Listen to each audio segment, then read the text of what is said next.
Hi అండి, అందరికీ good morning. నిన్న పవన్ కళ్యాణ్ ప్రసంగం చూసిన తర్వాత అంతా పవన్ కళ్యాణ్ చంద్రబాబు నాయుడు ప్రసంగము అంటే ఎలా ఉందంటే ఏదో మా వైఎస్ఆర్సీపీ సిద్ధం సభ కన్నా ఎక్కువగా జనాల్ని తీసుకురావాలని పాపం చాలా ట్రై చేశారు, కానీ ఫెయిల్ అయిపోయారు. అట్టర్ ఫ్లాప్ అయిందనే చెప్పాలి. కానీ వాళ్ళ ప్రకారం అయితే అది సక్సెస్ అయినట్టే. ఎందుకంటే పాపం ఎప్పుడు రాని జనము నిన్న కొంచెం ఎక్కువ వచ్చారు, బాగా మొబిలైజ్ చేశారని చెప్పుకోవాలి. కష్టపడి అది ఇద్దరు హీరోలు, పవన్ కళ్యాణ్, బాలకృష్ణ, ఇద్దరు హీరోలు, తర్వాత 40 ఏండ్లు రాజకీయం చేసిన చంద్రబాబు నాయుడు, మాజీ సీఎం అయ్యుండి కూడా ఎవరు జనాలు అంటే అంత ఆ మాత్రం కూడా జనాలు వచ్చారంటే గ్రేట్ అని చెప్పుకోవాలి. ఎందుకంటే ఇద్దరు హీరోలు వచ్చినా కూడా జనాలు ఫ్యాన్స్ రాలేదంటేనే మనం అర్థం చేసుకోవాలి.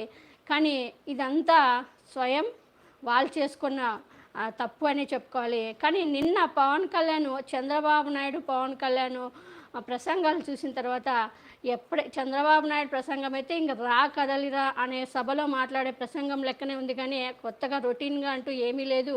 కానీ పాపం చాలామంది తమ్ముళ్ళు, పచ్చ కార్యకర్తలందరూ ఏదో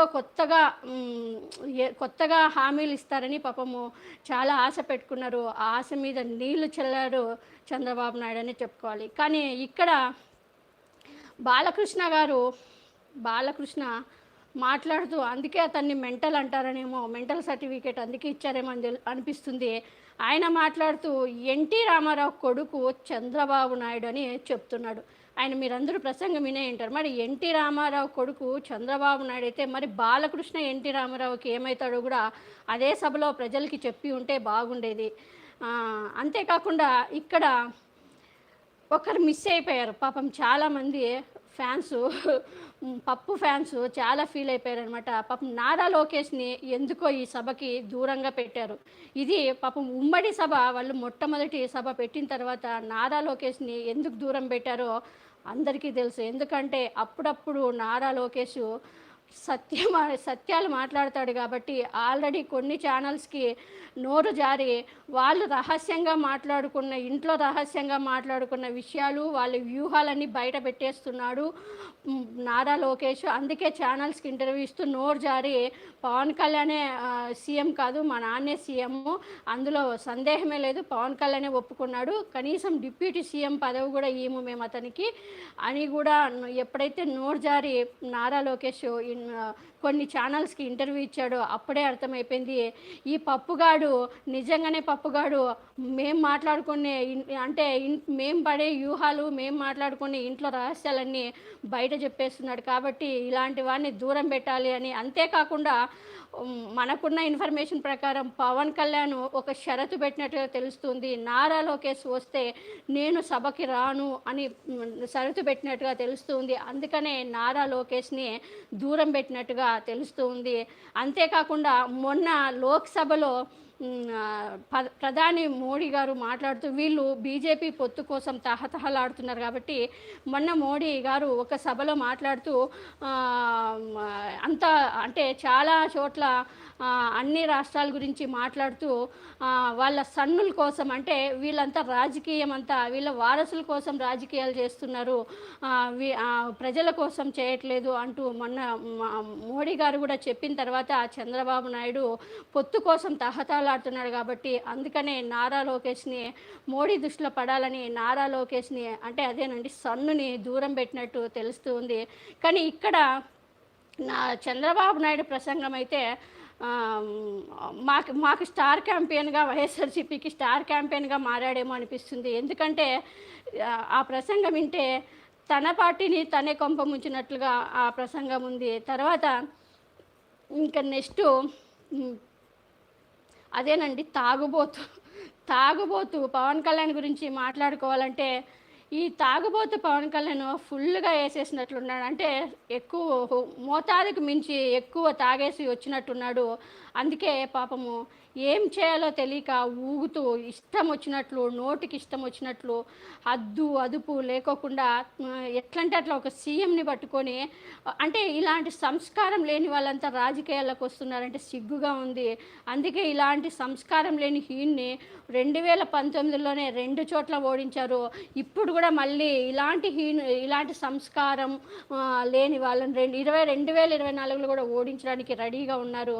ఎందుకంటే వీళ్ళు పాపము పవన్ కళ్యాణ్‌ని నిజంగా నిన్న చూస్తే ఆ ఫ్రస్ట్రేషన్ ఎలా ఉందంటే 24 సీట్లు తీసుకున్నందుకు చాలా చోట్ల జనసేన కార్యకర్తలు రివర్స్ అయ్యి ధర్నాలు చేసి కొందరైతే పాపము కిరోసిన్ పోసుకొని అంటించుకోవడానికి కూడా తయారైపోయారు కార్యకర్తలు. ఎందుకంటే వాళ్ళు చాలా ఖర్చు పెట్టుకొని 5 ఏళ్ళు ఇంటింటికి తిరిగి కష్టపడితే అలాంటి నాయకులకు కూడా మాట ఇచ్చి కూడా ఏమైనా అంటే నేను మాట నిలబెట్టుకుంటా అంటాడు. మాట ఇచ్చి కూడా ఆ మాట నిలబెట్టుకోలేదు కాబట్టి వాళ్ళు ఈరోజు రగిలిపోతున్నారు. ఆ రగిలిపోతున్న దాన్ని ఆ ఫ్రస్ట్రేషన్ అంతా ఈరోజు అంతేకాకుండా ఎంతో అంటే ఒక రాజకీయ నాయకుడు అంటే ఒక హుందాతనం ఉండాలి. ఆ హుందాతనాన్ని మర్చిపోయాడు పవన్ కళ్యాణ్. ఎంతో వయసులో ఎంతో పెద్దవాడైన హరిరామ జోగయ్య తన మంచి కోరి ఒక లెటర్ రాస్తే అలాంటి హరిరామ జోగయ్య కూడా ఇండైరెక్ట్గా షాక్ ఇచ్చాడు పవన్ కళ్యాణ్ అని చెప్పాలి. మీరెవరు నాకు చెప్పడానికి, నా కోసం పార్టీ కోసం ఒక ఓటు వేయించరు, మీరు కష్టపడరు, మీలాంటి వాళ్ళు నాకు సలహాలు ఇవ్వడం ఏంటి అంటూ కూడా హరిరామ జోగయ్య కూడా స్ట్రాంగ్గా అంటే ఒక ఏజ్లో పెద్ద ఆయనకి కూడా నీకు అలా ఉంటే వెళ్ళి మాట్లాడాలి కానీ హరిరామ జోగయ్యతో, కానీ ఇలా మాట్లాడడం అనేది ఇంత పబ్లిక్గా హరిరామ జోగయ్య గురించి అలా మాట్లాడడం కూడా అది సంస్కారం అనిపించుకోదు. మరి ఆయన సంస్కారం ఏంటి, పవన్ కళ్యాణ్ సంస్కారం ఇదే అని మనం అనుకోవాలి. అంతేకాకుండా మా వైఎస్ఆర్సీపీ ఫస్ట్ భీమిలి సభ కన్నా ఎక్కువ వస్తారు జనాలని అనుకున్నారు. కానీ మా భీమిలి సభ కన్నా అంటే మేము ఫస్ట్ పెట్టిన సభలో 5-6 లక్షలు వస్తే వీళ్ళు కనీసము భీమిలి సభ కన్నా తక్కువ జనం వచ్చారు. కానీ వాళ్ళు దగ్గర 1,00,000 మంది వస్తారనుకుంటే 50,000 20,000 మంది కూడా రాలేదన్నట్టు తెలుస్తూ ఉంది.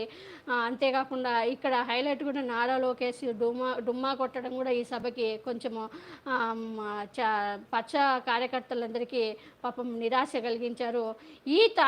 ఈ తాగుబోతు పవన్ కళ్యాణ్ ఊగిపోతూ మళ్ళీ స్టార్ట్ చేశాడు. ఊగిపోతూ బూతులు మాట్లాడాడు. సీఎం అనేది కూడా లేకుండా ఇష్టం వచ్చినట్టు నోటికి ఇష్టం వచ్చినట్టు కూడా ఎలా మాట్లాడారంటే మీరే చూసే ఉంటారు. పాతాళానికి తొక్కేస్తా అంటాడు. అంటే నీకు జగన్మోహన్ రాజకీయాల్లో ఎదుర్కోవాలి కానీ ఇలా పాతాళానికి తొక్కేస్తా, నీ అంతు చూస్తా, నేను నా పేరు మార్చుకుంటా అంటే నీ పేరు పవన్ కళ్యాణ్ అంటే ఇప్పుడు 2024లో ఎలాగో నిన్ను ఓడిచ్చేస్తాము, నువ్వు ఓడిపోతావు, అప్పుడు ఏం పేరు పెట్టుకుంటావు పవన్ కళ్యాణ్? గొజ్జా పవన్ కళ్యాణ్ అని పేరు పెట్టుకుంటావా? లేకపోతే ఇంకా ఏం పేర్లు పెట్టుకుంటావో అది కూడా నువ్వే చెప్పి ఉంటే బాగుండేది. సభలో ప్రజలందరికీ కూడా క్లారిటీ వచ్చేది. కానీ రాజకీయాలు ఎన్నో ఈ రాష్ట్రమే కాదు దేశమే కాదు ఏ రాజకీయ నాయకుడు ఇంత చెత్త ప్రసంగం చేయడు. ఒక సీఎంను పట్టుకొని ఇంతలా తిట్టడు. అంటే ఫ్రస్ట్రేషన్ ఉంది, నేను ఎదగలేకపోతున్నాను, సీఎం జగన్మోహన్ రెడ్డి గారు సొంతంగా ఎదిగాడు, నువ్వు ఎదగలంటే అది నీ దమ్ములేనితనం అని చెప్పుకోవాలి. అంతేకాకుండా ఇంకా కొన్ని విషయాలు మాట్లాడాడు పవన్ కళ్యాణ్. నేను 24 సీట్లు ఎందుకు తీసుకున్నాను అంటే ఒక సెంటిమెంట్ కొట్టాడనమాట. గాయత్రి మంత్రం 24 అక్షరాలు ఉంటుంది కాబట్టి నేను 24 తీసుకున్నాను అంటూ ఉంటే నిజంగా ఎలా ఉంటుందంటే నవ్వుతున్నారు. అంటే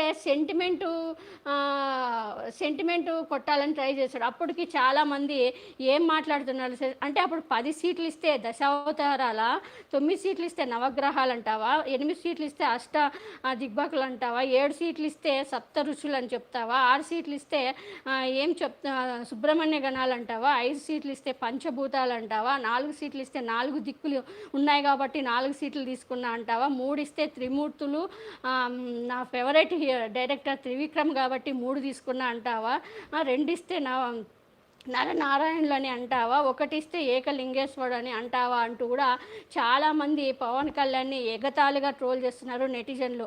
అయినా ఆ పవన్ కళ్యాణ్ అసలు నిన్న కనీసము ఈ చాలామంది ఎమ్మెల్యేగా అయినా గెలవాలి పవన్ కళ్యాణ్ అని చాలామంది కోరుకున్నారు, వాళ్ళ కార్యకర్తలు కూడా. కానీ ఇప్పుడు నిన్న పవన్ కళ్యాణ్ ప్రసంగం చూసిన తర్వాత వీడు ఎమ్మెల్యేగా కాదు కదా, కనీసం వార్డు మెంబర్గా కూడా పనికిరాడు, గెలవడు అని అర్థం చేసేసుకున్నారు. ఎందుకంటే ఎలా మాట్లాడాలో తెలియని ఒక హుందాతనం లేని రాజకీయాల్లోకి లేని నాయకుడు రాజకీయాల్లో పనికిరాడు అనేది మనం చాలామందిని చూసాము. ఇలాంటి వాళ్ళు జగన్మోహన్ రెడ్డి పాతాళానికి తొక్కడం కాదు, ఈయనే పాతాళానికి పడిపోతున్నాడు. ఆల్రెడీ పడిపోయాడు, ఇంకా పడిపోతున్నాడు. కానీ హుందాతనంగా ఉండాల్సిన నచ్చజెప్పాల్సిన చంద్రబాబు నాయుడు పవన్ కళ్యాణ్ ప్రసంగం విని చూస్తూ ముసి నవ్విపోతున్నాడు. అంటేనే ఇక్కడ పవన్ కళ్యాణ్ని తొక్కుతున్నది చంద్రబాబు నాయుడే పాతాళానికి తొక్కేస్తున్నాడు అనేది ఎప్పుడు తెలుసుకుంటాడో ఏమో. మనం ఆల్రెడీ డైరెక్టర్ వర్మ ఆల్రెడీ తెలుసుకునే చంద్రబాబు నాయుడు మనస్తత్వం తెలుసుకునే వ్యూహం సినిమాలో కూడా ఇదే డైలాగే పెట్టాడు. పవన్ కళ్యాణ్ ఒక్కరు నాశనం చేయాల్సిన అవసరం లేదు, తనే నాశనం అయిపోతాడు అంటూ కూడా ఆ డైలాగ్ కూడా పెద్ద ఫేమస్ అయింది కూడా మనందరికీ తెలుసు అనమాట. ఇట్లా నిన్న మాట్లాడిన ప్రసంగం చూస్తే చాలామంది పవన్ కళ్యాణ్ని అసలు చెప్పుతో కొట్టి, చెప్పు కూడా చాలా చిన్నది, అంత ఒక సీఎంని పట్టుకొని ఇలా మాట్లాడుంటే మాకైతే రగిలిపోతుంది, దొరికితే చెప్పుతో కొడదామా అని అంత కడుపు అంటే మండిపోతూ ఉంది. అసలు ఎందుకు ఇలా అంటే ఆయన ఏదైనా తాగేశాడా, డ్రగ్స్ తీసుకున్నాడా, లేకపోతే ఎందుకంటే హైదరాబాద్ పెద్ద ఫేమస్ అయిపోయింది డ్రగ్స్లో, కాబట్టి ఈయన పాపం డ్రగ్స్ తీసుకొని వచ్చినట్టున్నాడు, లేకపోతే ఫుల్గా తాగేసి వచ్చినట్టున్నాడో తెలియదు. కానీ ఇష్టం వచ్చినట్టు మాట్లాడుతున్నాడు, బూతులు మాట్లాడుతున్నాడు. అంతేకాకుండా తన చేతగానితనాన్ని వేరే వాళ్ళ మీదకి రుద్దాలని చూస్తున్నాడు ఈ పవన్ కళ్యాణ్ అనమాట.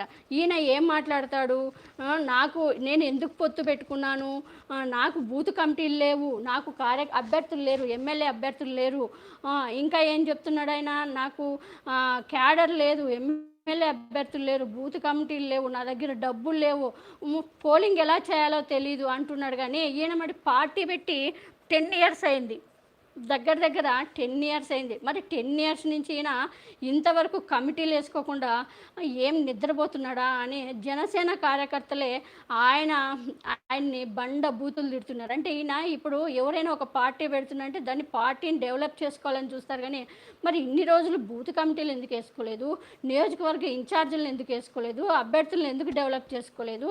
ఆల్రెడీ ఇప్పుడు నీకు ఉన్న 10 మంది ఉన్న వాళ్ళని కూడా నువ్వు చీప్గా చూసి వాళ్ళని కూడా పోగొట్టుకుంటున్నావు, ఎవరిని ఎదగనివ్వట్లేదు నీ పార్టీలో. అంటే ఇక్కడ నువ్వు ఒక 2 చోట్ల ఓడిపోయినావు అనే ఒక ఫ్రస్ట్రేషన్ నీలో కనిపిస్తుంది. కానీ 2 చోట్ల ఓడిపోయి నేను మళ్ళా బలంగా వస్తున్నా ముందు కానీ నువ్వే అంటావు. మళ్ళీ అలాంటప్పుడు అందరినీ కలుపుకొని పోతేనే రాజకీయం అంటారు. కానీ ఇక్కడ నువ్వు కలుపుకుండా నువ్వు ఒక్కడే ఎదగాలని చూస్తే ఇక్కడ నువ్వు సీఎం కాదు కదా, వార్డు మెంబర్గా కూడా గెలవలేవు. ఇక్కడ 5 కోట్ల మంది జనాల్లో కనీసం నీకు ఇంతకుముందు ఫ్యాన్స్ ఉండొచ్చు, కానీ 10 మంది కూడా నీకు కార్యకర్తలు లేరు నీ పార్టీకి. ఇప్పుడున్న నువ్వు తీసుకున్న నిన్న మాట్లాడిన నువ్వు ఆ సభలో చూస్తే ఉన్న కార్యకర్తలు కూడా నీకు దూరం అవుతారు. ఎందుకంటే 10 ఏళ్ళు పార్టీ పెట్టి ఈరోజు సిగ్గు లేకోకుండా నాకు కార్యకర్తలు లేరు, నా అభ్యర్థులు లేరు, ఎమ్మెల్యే అభ్యర్థులు లేరు, బూత్ కమిటీలు లేవు, అందుకనే చంద్రబాబు నాయుడుతో పొత్తు పెట్టుకున్నా, పోలింగ్కి ఎలా చేయాలో నాకు తెలియదని మాట్లాడుతూ ఉంటే జనాలు అంటే నీ పార్టీ పరువు నువ్వే తీసుకున్నావు, అందుకనే జనాలు నవ్వుతున్నారు. నీ పార్టీ కార్యకర్తలే వీడేం ఉండమోపియోడు, వీడు చేతగాంతనానంత జగన్ మీద రుద్దుతున్నాడు, జగన్మోహన్ రెడ్డి దమ్మున్నాడు కాబట్టి పార్టీ వీళ్ళంతా ఎన్నో హింసలు పెట్టి ఎన్నో ఇబ్బంది పెట్టినా కూడా పార్టీ పెట్టుకొని ఫస్ట్లో వాళ్ళ తల్లి విజయమ్మ జగన్మోహన్ రెడ్డి గారు ఇద్దరే ఉన్నారు. తర్వాత ఎంత జగన్మోహన్ రెడ్డి పట్టుదలగా తర్వాత మళ్ళీ 61 సీట్లు, తర్వాత మళ్ళీ ఈరోజు 151 సీట్లతో బంపర్ మెజార్టీతో సీఎం సీట్లో కూర్చున్నాడు. అది ఒక దమ్మున నాయకుడు, అది పట్టుదలగా ఉండే ఒక నాయకుడు జగన్మోహన్ రెడ్డి గారు చూసి నేర్చుకోవాలి. అంతేగాని జగన్మోహన్ రెడ్డి గారు ఎదిగాడు, నేను ఎదగలేదు కాబట్టి జగన్మోహన్ రెడ్డి గారిని నేను ఇష్టం వచ్చినట్టు మాట్లాడతా, నాకు నోరుంది అని మాట్లాడితే అందరూ ఊరుకో ఉండరు. యువతలోళ్ళు కూడా యువతలోళ్ళకి కూడా నీకు ఒక నోరు ఉంటే ఇక్కడ చాలామంది జగన్మోహన్ రెడ్డి గారిని ప్రేమించే వేల కోట్ల మంది ఉన్నారు. వాళ్ళందరూ నోరులు తెరిస్తే నువ్వు తట్టుకోలేవు పవన్ కళ్యాణ్. గుర్తుపెట్టుకో, నీకు ఇష్టం వచ్చినట్టు మాట్లాడడం కాదు. ఎలక్షన్లు ఇప్పుడు 2 మంత్స్ ఉన్నప్పుడు నువ్వు ఎంత హుందాతనంగా ఉండాలి. ఆల్రెడీ ఇప్పుడు నువ్వు 24 సీట్లు తీసుకున్నావని నీ మీద చాలా వ్యతిరేకంగా ఉన్నప్పుడు క్యాడర్ని ఎలా నచ్చజెప్పాలి? క్యాడర్ మీద నువ్వు అంటే ఇప్పుడు క్యాడర్కి నువ్వు నచ్చజెప్పి క్యాడర్ని ఎలా నీ సైడ్ తెచ్చుకోవాలని ఆలోచించాలి. కానీ క్యాడర్ మీద నువ్వు ఎగరడం ఏంటి? క్యాడర్ మీరు ఇష్టమైతే నాతో ఉండండి, మీరు లేకపోతే లేదు, నా మాట వినే వల్లే నా దగ్గర ఉండండి, లేకపోతే వెళ్ళిపోండి అంటే అది ఒక రాజకీయ నాయకుడు లక్షణం కాదు. రాజకీయ నాయకుడు చాలామంది అలుగుతారు, అందరూ నీలాంటి మనస్తత్వమే ఉండదు. కాబట్టి అలిగే వాళ్ళని దగ్గరికి పిలుచుకొని ఒక రాజకీయ నాయకుడిగా వాళ్ళకి నచ్చజెప్పేవాడిని దాన్ని రాజకీయ నాయకుడిగా అంటారు. కానీ నీలాంటి తాగుబోతు వెధవ పవన్ కళ్యాణ్ లాంటి వాళ్ళు రాజకీయాలకి పనికిరారు. ఈయన ఇప్పటికీ కనీసం ఈ 5 ఏళ్ళలోనే 50 నుంచి 60 సార్లు కూడా మా ఏపీకి రాలేదు ఈ నాన్ లోకల్ వాళ్ళు. వీళ్ళు హైదరాబాద్లో కూర్చొని ఏపీని శాసించాలి అని ఒక పచ్చ మీడియాని అడ్డం పెట్టుకొని శాసించాలని చూస్తే ఎవరు చూస్తూ ఊరుకో ఉండరు. ఈసారి ప్రజలు మాత్రము మొన్న 2 సార్లు ఓడించారు. మొన్న కొన్ని ఓట్లు వచ్చాయి, ఈసారి అవి కూడా రావు. మీ వంకర బుద్ధి కుట్ర బుద్ధులు ప్రజలకి ఇప్పుడు ఇంకా బాగా అర్థమైంది. కాబట్టి ఈసారి డిపాజిట్లు కూడా రావు పవన్ కళ్యాణ్కి. కనీసం నీ సీటు నువ్వు కూడా ప్రకటించుకోలేని దద్దమ్మవి నువ్వు అని అందరికీ అర్థమైపోయింది. ఎందుకంటే నువ్వు భయపడుతున్నావు. ఎక్కడ పోటీ నిలబడి ఎక్కడ నియోజకవర్గం నేను ప్రకటిస్తే జగన్మోహన్ రెడ్డి గారు ఓడిస్తారు అని అనుకుంటున్నావు. ఒక రాజకీయ నాయకుడిగా నిన్ను ఓడించడానికే మేము ట్రై చేస్తాం. కాకపోతే ఇక్కడ ఉన్నది ఏంటంటే మాకన్నా నిన్ను ఓడించడానికి ఎక్కువ పట్టుదలగా ఉండేది చంద్రబాబు నాయుడు. నిన్ను ఓడించేది కూడా చంద్రబాబు నాయుడే ఓడిస్తాడు. ఎందుకంటే చంద్రబాబు నాయుడు ప్రతిపక్షంగా ఉండాలని చంద్రబాబు నాయుడే కోరుకుంటాడు. కానీ నిన్నెందుకు తీసుకొస్తాడు అనేది నువ్వెందుకు ఆలోచించుకోలేకపోతున్నావు? నువ్వు మూర్ఖుడు కాబట్టి నీకు చంద్రబాబు నాయుడు వెన్నుపోటు వ్యూహాలు నీకు అర్థం కావు. ఆల్రెడీ దెబ్బతిన్న వాళ్ళని అడుగు తెలుస్తుంది. కానీ ఆల్రెడీ నువ్వు దెబ్బ తిన్నావు. అయినా కూడా ప్యాకేజీ కోసం నువ్వు ఆ చంద్రబాబు నాయుడు పడేసే ప్యాకేజీ కోసము నువ్వు ముష్టి 24 తీసుకొని కార్యకర్తలని జనసేన కార్యకర్తలను తిట్టడం అనేది నీలాంటి చెత్త రాజకీయ నాయకుడికి చెందుతుంది. కానీ వేరే వాళ్ళకి ఎవరికి చెందదని చెప్పుకోవాలి. ఎందుకంటే నువ్వు ఎలా చెప్పుకుంటున్నావంటే కనీసము హరిరామ జోగయ్య ఏజ్కి కూడా నువ్వు ఇవ్వలేదంటే ఇంక నువ్వు చిరంజీవి గారికి ఏం విలువిస్తావు అనేది అర్థం చేసుకోవాలి. నువ్వు ఏదో జగన్మోహన్ రెడ్డి గారు ఇమ్మీడియట్గా నేను కూడా సీఎం అయిపోవాలని చూస్తున్నావు. కానీ కష్టపడకుండా కనీసం నిన్న సభలో మీరు ప్రజలకి ఏం చేయాలనుకుంటున్నారో, మీరు సభ ఎందుకు పెట్టారో కూడా తెలియడం లేదు. కానీ సీఎం అని జగన్మోహన్ రెడ్డి గారిని తిట్టడానికే సభ పెట్టినట్లున్నాడు. అసలు నిన్న ఆ ప్రసంగం చూస్తే పవన్ కళ్యాణ్ ప్రసంగం ఊగిపోతూ అదేదో ఎలా అంటే తాగేసి చాలామంది రోడ్ల మీద ఊగుతూ ఉంటారుగా, అలా ఒక బజారు మనిషి లెక్కన అయిపోయాడు నిన్న పవన్ కళ్యాణ్. కానీ నోరు ఒళ్ళు కొంచెం అదుపు పెట్టుకొని మాట్లాడితే బాగుంటుంది పవన్ కళ్యాణ్. నీ తాట తీస్తాము. ఎక్కువగా ఇష్టం వచ్చినట్లు మాట్లాడితే నువ్వు జగన్మోహన్ రెడ్డి గారు ఎదురుగా నిలబడే దమ్ము లేదు. కానీ నీకు సెక్యూరిటీని పక్కన పెట్టుకొని చంద్రబాబు నాయుడు పక్కన పెట్టుకుని ఊగుతూ చంద్రబాబు నాయుడు ఇంకా ప్యాకేజీ పెంచాలి, ప్యాకేజీ ఇంకా ఎక్కువ ఇవ్వాలని నోటికి ఇష్టం వచ్చినట్లు జగన్మోహన్ రెడ్డి గారి గురించి మాట్లాడితే నీ తాట తీస్తాము. ఆల్రెడీ తాట తీసాము కాబట్టే నువ్వు బెదురుకుంటున్నావు. ఈరోజు ఎక్కడ నిలబడాలో కూడా తెలియకోకుండా ఈరోజు భయపడుతూ దాక్కుంటున్నావంటే కనీసం నీ ప్రకటించిన 5 పేర్లు కూడా నువ్వు చెప్పలేని దుస్థితిలో ఉన్నావు. నువ్వు అంటే అది ఎవడో పక్కన బ్రోకర్ గాడు నాదేండ్ల మనోహర్ రాసిస్తే పేపర్లో అవి చదువుతావంటే నువ్వేం రాజకీయ నాయకుడు? ఏమీ లేకుండా చంద్రబాబు నాయుడు పిలిస్తే పరిగెత్తుకుంటూ వచ్చే నువ్వు రాజకీయ నాయకుడు ఎలా అవుతావో మరి గుర్తు తెచ్చుకో. ఎందుకంటే కనీసం అంటే కానీ నీ చుట్టుపక్కల ఎవరున్నారు? నాదెండ్ల మనోహర్ నీకు ఎంత వెన్నుపోటు పొడుస్తున్నాడు? నాదెండ్ల మనోహర్‌ని ఆల్రెడీ జనసేన కార్యకర్తలు ఎందుకు కొట్టడానికి పోయారు? ఇవంతా నువ్వు చూడకుండా, తెలుసుకోకుండా నాకు ఈ ఇంగ్లీష్ రాదు కాబట్టి నాదెండ్ల మనోహర్‌కి ఇంగ్లీష్ వచ్చి నాదెండ్ల మనోహర్ పక్కన ఉండి నాదెండ్ల మనోహరు ఎంత వెన్నుపోటు పొడుస్తున్నాడో నీకు అర్థం కావట్లేదు. అయినా కూడా లేదు నేను తుడుచుకొని పోతా. నాకు చంద్రబాబు నాయుడు ప్యాకేజీ ముఖ్యము. నా సైకో ఫ్యాన్స్ ఎలా పోతే నాకేంటి, కార్యకర్తల గురించి నాకెందుకు అనుకుంటే, కానీ పాపము నీ పిచ్చి ఫ్యాన్స్ నిన్ను నమ్ముకొని చాలా నష్టపోయారు. వాళ్ళ కుటుంబాలకు కూడా వాళ్ళు చాలా కుటుంబాలు బాధపడుతున్నారు, వాళ్ళ తల్లిదండ్రులు. అయినా జగన్మోహన్ రెడ్డి గారు నీ ఫ్యాన్స్ కుటుంబాలకు కూడా పథకాలు ఇస్తున్నారు. వాళ్ళ కుటుంబాలకి వాళ్ళు ఇప్పటికైనా ఆ పిచ్చి సైకో ఫ్యాన్స్ తెలుసుకుంటే ఇలాంటి దుర్మార్గుడు ఇలాంటి అంటే మిమ్మల్ని నాశనం చేయడానికి వస్తున్న పవన్ కళ్యాణ్, అంటే ఆయన పవన్ కళ్యాణ్ అని అన్నాడు కదా, పేరు మార్చుకుంటాను మరి ఏం పేరు, గొజ్జా కళ్యాణ్ అని ఆల్రెడీ చాలామంది అంటున్నారు. మరి ఆయన గొజ్జా కళ్యాణ్ అని పేరు పెట్టుకుంటాడో ఏమో తెలియదు, కానీ పేరు మార్చుకుంటాను అంటున్నాడు. ఇలాంటి పవన్ కళ్యాణ్ని నమ్ముకోకుండా ఉంటే సైకో ఫ్యాన్స్ బాగుపడతారు. కనీసం మీ పేరెంట్స్కైనా మీరు విలువేయండి అని మేము కోరుకుంటున్నాం. అంతేకాకుండా తను ఇష్టం వచ్చినట్లు నేను నా నాలుగో పెళ్ళాము జగన్మోహన్ రెడ్డి గారు మీరే నాలుగో పెళ్ళాము అంటున్నారు. నీకు నాలుగో పెళ్ళాము ఎవరు అనేది అందరికీ తెలుసు. నీ పార్టీ ఆఫీస్లోనే నాలుగో పెళ్ళాము ఉందనేది కూడా అందరికీ తెలుసు. జగన్మోహన్ రెడ్డి గారి గురించి మాట్లాడే అర్హత నీకు లేదు. నీకు జగన్మోహన్ రెడ్డి గారితో రాజకీయంగా ఎదుర్కొనే దమ్ము లేక జగన్మోహన్ రెడ్డి గారు ఉండింది మాట్లాడాడు. అవును నువ్వు 3 పెళ్ళిళ్ళు చేసుకున్నావు కాబట్టి నువ్వే ఒప్పుకున్నావుగా, నిన్న 3 పెళ్ళిళ్ళు చేసుకున్నావు. మరి పెళ్లి చేసుకోకుండా హిందూ సాంప్రదాయ ప్రకారము పెళ్లి చేసుకోకుండా కడుపులు చేసేదాని గురించి కూడా నువ్వు మాట్లాడేంటి నిన్న బాగుండేది. నీకు జగన్మోహన్ రెడ్డి గారితో పోలికేంటి? నీకు అసలు కనీసం మా జగన్మోహన్ రెడ్డి గారి గోటికి కూడా నువ్వు పనికిరావు. నువ్వు ఏమి పీకలేవు, నువ్వు ఏమి చేయలేవు, చేత కానీ దద్దమ్మ. నువ్వు నిన్ను నమ్ముకొని చాలామంది నాశనం అయిపోతున్నారు, సర్వనాశనం చేస్తున్నావు. చాలామంది కార్యకర్తలు నిన్ను నమ్ముకున్న వాళ్ళని చాలామంది ఇప్పటికే నీ బుద్ధి తెలుసుకొని బయటకు వెళ్ళిపోయారు. ఇంకా చాలామంది ఉన్నారు అలాంటి వాళ్ళు కూడా, పిచ్చి సైకోస్ కూడా, వాళ్ళు కూడా నిన్ను చీకొట్టే రోజు దగ్గరలోనే వస్తుంది. ఎందుకంటే నువ్వు ఒక స్వార్థపరుడివి. నువ్వు ఎలా అంటే నీకు డబ్బులు ప్యాకేజీ, చంద్రబాబు నాయుడు ప్యాకేజీ ఇస్తే చాలు ఎవరు నాశనం అయిపోయినా పర్వాలేదు అంటున్నా. ఏ రోజు నువ్వు ప్రజల గురించి ఆలోచించిన లేదు. స్పెషల్ ఫ్లైట్ లేనిదే నువ్వు భీమవరానికి లేని వాడివి. నువ్వు ప్రజల కోసం ఏం ఆలోచిస్తావు అనేది ఇప్పటికే చాలామందికి అర్థమైపోయింది.